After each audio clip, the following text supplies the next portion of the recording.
नमस्कार दोस्तों, आपका स्वागत है हमारी आज की वीडियो में। दोस्तों, हिंदू धर्म में भगवान विष्णु को त्रिदेवों में स्थान प्राप्त है। गुरुवार के दिन इनकी पूजा का बहुत विशेष महत्व है। ऐसा कहते हैं कि जो भक्त सच्चे हृदय से भगवान विष्णु जी की पूजा करता है तो उसके सभी कष्ट दूर हो जाते हैं और पापों का नाश भी हो जाता है। विवाह न होना, आर्थिक समस्या का होना और मानसिक शांति जैसी समस्याएं हैं तो ऐसे में गुरुवार के दिन कुछ आसान से उपाय करें जिनसे आपकी मनोकामनाएं पूर्ण हो सकती है।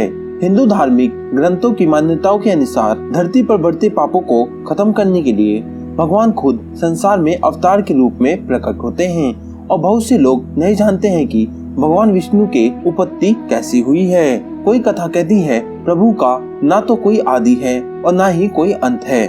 वो समय से पहले बसे थे और समय के बाद भी रहेंगे। और इसी के साथ कई पुराणों और कथाओं में प्रभु के जन्म और उत्पत्ति को लेकर कई कथाएं पढ़ने को मिलती हैं। और आज की इस वीडियो में हम जानेंगे भगवान विष्णु के जन्म से जुड़ी कुछ इन्हीं कथाओं के बारे में। लेकिन आगे चलने से पहले अगर आप हमारे चैनल पर पहली बार आए हैं तो वीडियो को लाइक और चैनल को सब्सक्राइब कर दीजिए। तो चलिए शुरू करते हैं। शिव पुराण के अनुसार भगवान शिव ने ही विष्णु को उत्पन्न किया है। चिरकाल में भगवान सदाशिव और माता आदिशक्ति वार्तालाप कर रहे थे कि तभी भगवान सदाशिव ने माता आदिशक्ति से कहा कि हे देवी, मैं चाहता हूँ कि भूमंडल में दूसरा व्यक्ति भी हो। तब माता दुर्गा ने कहा, हे प्रभु, आपकी सोच में संशय कैसा?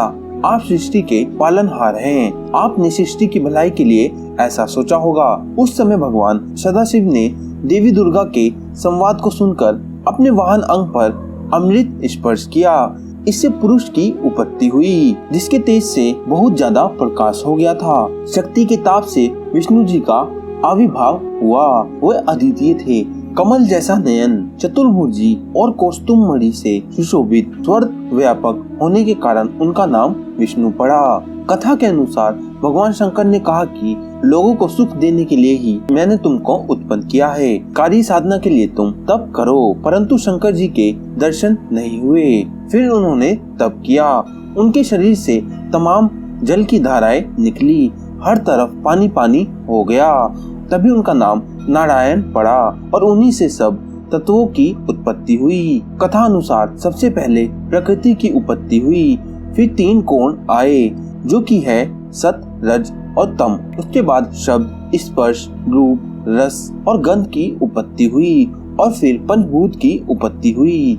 अब बात करते हैं विष्णु पुराण की। विष्णु पुराण के अनुसार भगवान विष्णु निरंकार परम ब्रह्म हैं, जिनको वेदों में ईश्वर कहा है। चतुर्भुज विष्णु को सबसे निकट मूर्त एवं मूर्त ब्रह्म कहा गया है। भगवान विष्णु को सर्वाधिक भगवत एवं विष्णु पुराण में वर्णन है और सभी पुराणों में भागवत पुराण को सर्वाधिक मान्य माना गया है, जिसके कारण भगवान विष्णु का महत्व अन्य त्रिदेवों की तुलना में देखा जाता है। गीता अध्याय 11 में विश्व स्वरूप विराट स्वरूप के एक चतुर्भुज सब रूप का दर्शन देना ये सिद्ध करता है कि परमेश्वर का चतुर्भुज स्वरूप सुगम है। ऋग्वेद एवं अन्य वेदों में भी अनेकों स्रोत विष्णु को समर्पित है, जिसको विष्णु स्रोत भी कहा गया है। ऋग्वेद में सर्वप्रथम स्वतंत्र रूप से भगवान विष्णु को मंडल 1 के सूक्त 22 में वर्णन आया है, जिसमें भगवान विष्णु के वामन अवतार के 3 पक्ष से 3 लोक मापने का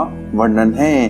अन्य ऋग्वेदिक स्रोत में भगवान विष्णु का वर्णन है, जिसमें भगवान विष्णु को इंद्र का मित्र एवं व्रत के वध हेतु इंद्र की सहायता करना वर्णित है, जिससे त्रिदेव ने भगवान विष्णु की महत्ता समझा दी है। हिंदू धर्म के आधारभूत ग्रंथों में बहुमान्य पुराण अनुसार विष्णु परमेश्वर के 3 मुख्य रूपों में से एक है। पुराणों में त्रिमूर्ति विष्णु को विश्व या फिर जगत का पालनहार कहा गया है। त्रिमूर्ति के अन्य रूप ब्रह्मा और शिव को माना जाता है। ब्रह्मा जी को जहाँ विश्व का सर्जन करने वाला माना जाता है, वहीं महादेव को संहारक माना जाता है। मूलत विष्णु और शिव तथा ब्रह्मा भी एक ही है। ये मान्यता भी बहुशा स्वीकृत रही है। न्याय का प्राचुर, न्याय के विनाश तथा जीव की परिस्थिति के अनुसार उचित मार्ग ग्रहण करने हेतु विभिन्न रूप में अवतार ग्रहण करने वाले के रूप में भगवान विष्णु मान्य रहे हैं। ऋग्वेद तथा ब्रह्मांड में शिला संकेतों को